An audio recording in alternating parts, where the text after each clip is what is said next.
chat. Man, oh man. This was a fun one. I'm not gonna lie to you. Like, this was a fun ball game. It just is unfortunate that the pitching could not hold on in this one. Obviously, Luis Castillo, rough first inning, horrible first inning for Luis. He'll be the first to tell you that. It sucks that after a just incredibly lucky swing by Xander Bogaerts that plates a run, that you could just feel Luis getting behind. And at that point, it was kind of game over at that point. It felt like, anyway, especially when Ramon Laureano hit the grand slam to make it 5-0. It kind of felt like this game was put away, right? With how good Cease had looked, with how good the Padres bullpen is. It felt like the Mariners were done for. And then you get into a situation where you have the bases loaded, Jorge Polanco coming up, and you realize that you're starting to get to Dylan Cease a little bit. He's able to escape that without allowing a run, but that all set up the next inning, of course, with the walk and then the Randy 3-run home run to put the Mariners back into it. A few batters later, against one of the Padres' top relievers in Jason Adam, they're able to get Gino to the plate, and he narrowly misses a home run, and then he crushes one to left field. And you're feeling good. You're feeling really good about what you just did to one of the better relievers on that Padres team in Jason Adam. But this is something that we mentioned. Like, you cannot let the Padres have the lead in going into the later innings because of how good their bullpen is. And to be fair, the Mariners offense put up one hell of a fight in this one. I mean, even against Mason Miller, they looked good versus Mason Miller. I didn't feel like they were overmatched versus Robert Suarez. Jeremiah Estrada, I didn't feel like they were overmatched. I really do think that the Mariners and their offense can, and that's why this is, in my opinion, is not a Mariners Anonymous game.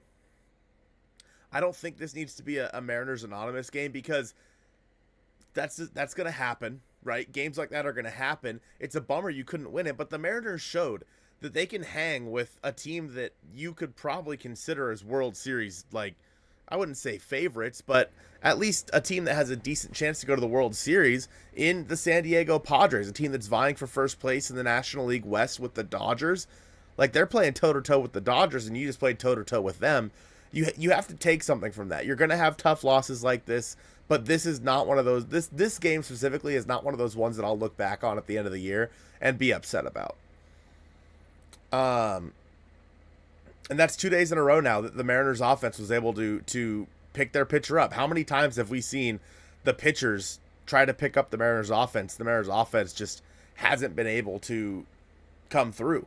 We've seen it time and time again, but on this end, Luis has had a few bad starts. And, you know, he had a bad first inning, but he really bared down after that first inning and looked pretty good the rest of the way. I see a lot of people talking about Caleb Ferguson. I don't necessarily... So here's the thing. I don't disagree with going to Ferguson in that situation. Because it's the sixth inning, right? I think in a perfect world, the Mariners would have gone Ferguson in the sixth, Spire in the seventh, Bizardo in the eighth, and then Munoz, of course, in the ninth if he's available. Yo, man. Oh, who is it? It just says City in color. I don't know the name. I don't know who that is, but I appreciate the 2 months. Send Ferguson to the moon. I appreciate the 2 months. I wish they hadn't changed the names. It makes it so difficult to know who's who. I don't disagree with the Ferguson choice because I think that with the amount of soft contact that Ferguson has been able to induce this year. Now, with that being said, not necessarily with the Mariners, But with the amount of soft contact he's been able to induce, I think that's a good spot for him. It's a perfect spot for him to go into, is the bottom of that Padres lineup, which is still good. It's still a good bottom part of that lineup, but it's obviously not Fernando Tatis, Manny Machado, etc. You used Matt Brash yesterday. I'm 90% sure Matt Brash just would have been down today, no matter what. You go to Ferguson and you hope that he can get through, the 9 spot, but you have Gabe Spire ready to go for the top of the order. And frankly, once you brought Gabe Spire in, he was great. He was great.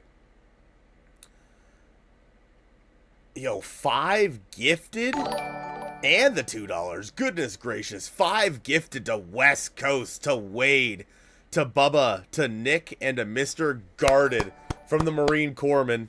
I know that I recognize your profile picture, but I cannot remember what your other name is. So Marine Corpsman, I appreciate you for real. 5 gifty, we're feeling good. Actually, do we have any gifteds left? Oh my God! And then Mini Galen with the 5 gifted. Oh my God, Nick, thank you so much to Skull, to Dome, to Jerry, to Andrew, and to Jackson. Shout out Mini Galen. Shout out Mini Galen, and shout out to Marine Corpsman. I appreciate you guys for real. Makes coming on here and being able to chat with you guys makes the losses feel better. But Critter Over Yonder with the $2 holla says, bigger question, why was Ferguson so sweaty?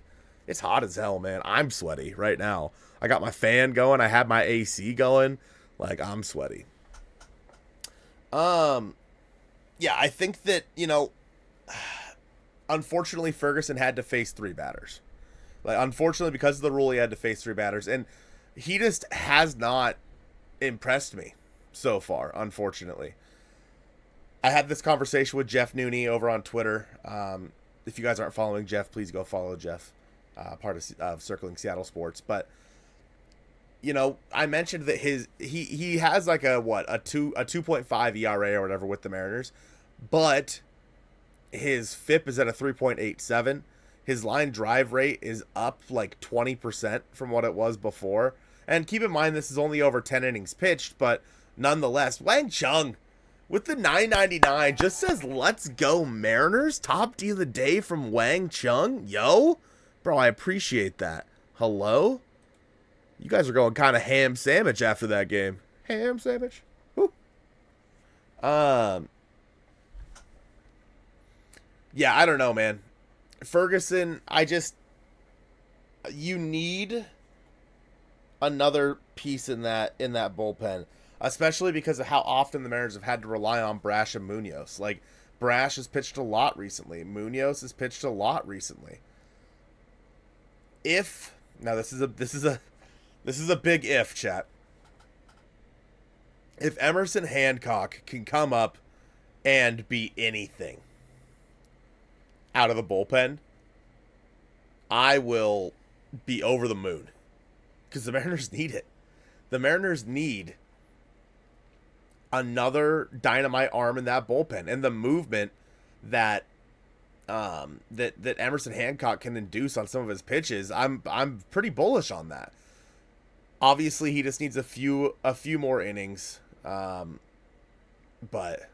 yeah. You have that Scooble jersey ordered yet? Nah, not yet, Ben. Not yet. Can we give a round of applause to Ben?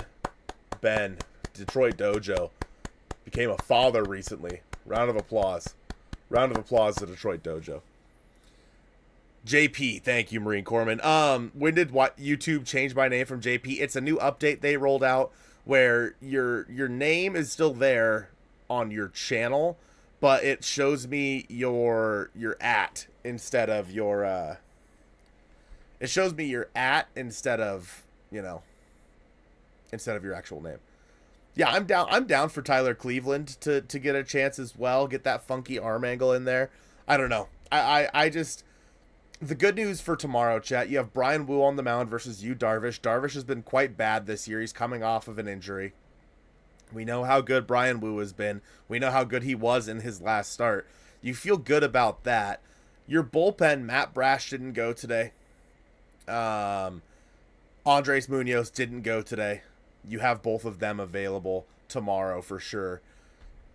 Bizzardo, of course, pitched, but I think you could probably use him again tomorrow. I would assume Gabe Spires down tomorrow. I could be wrong about that, but nonetheless, you have a lot of the big bullets in your bullpen ready to go tomorrow if you need them. You just need to score some runs off of you, Darvish. Let's stop blaming Ferguson. We lost the game in the first inning. I mean, hey man, I'm just saying, when Caleb Ferguson came into the game, Mariners had the lead. Will you be going over the 2026 schedule? August looks brutal. Yeah, I might make a video on that tomorrow. I might make a video on that tomorrow. Kevin Kirby with the $5 holla says, Canzone looks terrible. Why not pinch hit Robles there? Yeah, an interesting choice to not pinch hit Victor right there. Especially in the AB versus Adrian Morejon. I think that in the ninth inning, it makes sense. But I do think that against Adrian Morejon, maybe you should have pinch hit for him. Appreciate the 5, Kevin. Mini Galen with the 27 months. Sometimes you can turn the ats off like before. Can you? Okay, yeah, I'm not sure if it has to be done on your guys' end or on my end. I didn't see a way to do it, but still. And then William with the 799. How many of their arms will be down tomorrow? I feel like we exhausted their best relievers. Yeah, that's the other thing, right? You Darvish coming off the injury. I'm not sure how long they're going to let him go. And you got through. I would assume that Mason Miller's down tomorrow. I would assume that Jason Adams down tomorrow. I think that Ranger Suarez might be still good to go, and maybe even Jeremiah Estrada. But you should have at least a couple of those electric arms in their bullpen down tomorrow, which is something that I think the Mariners need to be able to take advantage of, especially if Yu Darvish can't go as long as you would expect him to. So, we won the Vetter Cup. Who cares? Who cares about the loss? True. Depends on the stream. YouTube might be changing it back and forth. Oh, got you, Mini Galen. Okay. Mason through 31. Yeah, I think he might be down tomorrow. It's certainly possible that they would be okay with using him again because they obviously didn't use him in the first game, but I'm not sure. I mean, listen, as somebody said in the chat, credit to the Padres. Their bullpen is the best in baseball. Their bullpen is the best in baseball, and the Mariners scored 3 runs off their bullpen and made them work the rest of the way. So credit to the Padres, but credit to the Mariners. Credit to the Padres bullpen, but credit to the Mariners offense, honestly. When can we bring up extra players? September 1st, so we got about 5 days. So we'll be able to add one pitcher. In this case, it might just end up being Emerson Hancock. I kind of think that it will just end up being Emerson Hancock as the pitcher that you add to your relief corps. And then on the offensive side of things, I think Samad Taylor makes sense. As a guy, Samad Taylor or Leo Rivas, I think make the most sense to bring up. It's obviously certainly possible that Harry Ford could be one of the guys that you decided to bring up instead, but yeah, I think that Samad Taylor or Leo Rivas and Emerson Hancock will be the ones called up. Cleveland will be nice. Yeah, I wouldn't be mad if they decided to call up Tyler Cleveland. I do like Tyler Cleveland. Great dude too. But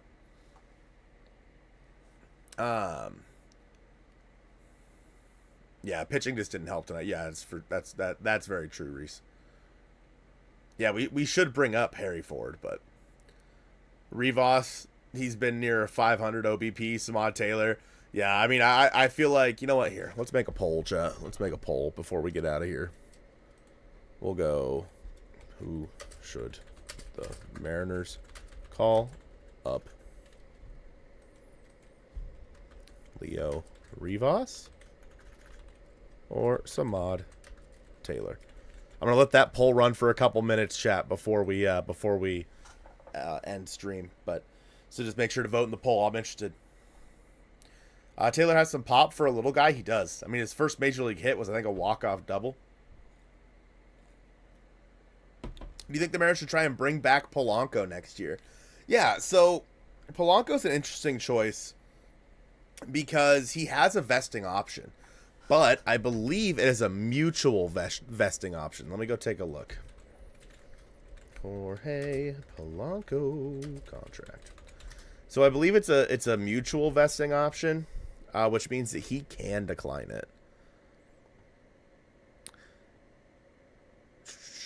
So he has a 2026. It's a mutual option that converts to a $6 million player option with 450 plate appearances and $8 million with 550 plate appearances. What's he at? Let's see where he's at. So on the year, Jorge Polanco is at 411 plate appearances. So he's gonna get, as long as he doesn't get hurt, he's going to make it to the he's gonna make it to that 450 plate appearance mark, which means it's going to convert into a player option, in which case I'm relatively certain that he will decline it. Because he could definitely make more than $6 million on the open market this year. So I vote we bring up Kyle Jones. He's been dominating for the Bonnie Lake Dingers. It's true. Everyone talking about Carlos Santana. Do you color your hair or beard? Nope, I don't. I don't color either. I don't know why this is a thing. I got my first gray hair when I was 12. I don't know why it hasn't. I mean, I have a few gray hairs in my beard, like on this side right here. I don't know why it's a thing. No one in my family went gray early. I'm 29 years old, and yet here we are. I don't get it. Yeah, Nick, I think that it makes sense to still have Cole Young be your second baseman, but if you have Jorge Polanco as kind of like a DH and a guy who can fill in at second once in a while, basically what he's been doing this year, I think makes some sense to me. I'd be okay with it, but yes, I do agree. You need to invest the money in Naylor. Oh, I appreciate it, Colton. Thanks, man. Thank you. Yeah, Leo Rivas kind of running away with this poll, huh? 72%. 72% with 32 votes. I blame the Mariners, honestly. I'm a Mariners fan. What'd you expect? You know, you expect me to not have stressed out gray hair? Come on, guys. Come on. Anyway, I appreciate you guys being here for this one. What time's the game tomorrow? Is it 1:10? Is it a 1:10 or a 12:40? It is a 1:10. There might be a small stream tomorrow after the game. I can't promise. Just depends on what Joe's schedule is looking like, because we do have to record the podcast tomorrow. But nonetheless, I appreciate you guys for being here. All the gifted members, all the donations, big smooches to you guys. And yeah, we will see you again tomorrow. Hopefully the Mariners can find a way to take the game tomorrow so they can take this series. But nonetheless, I appreciate you guys. 76% for Leo Rivas and big smooches.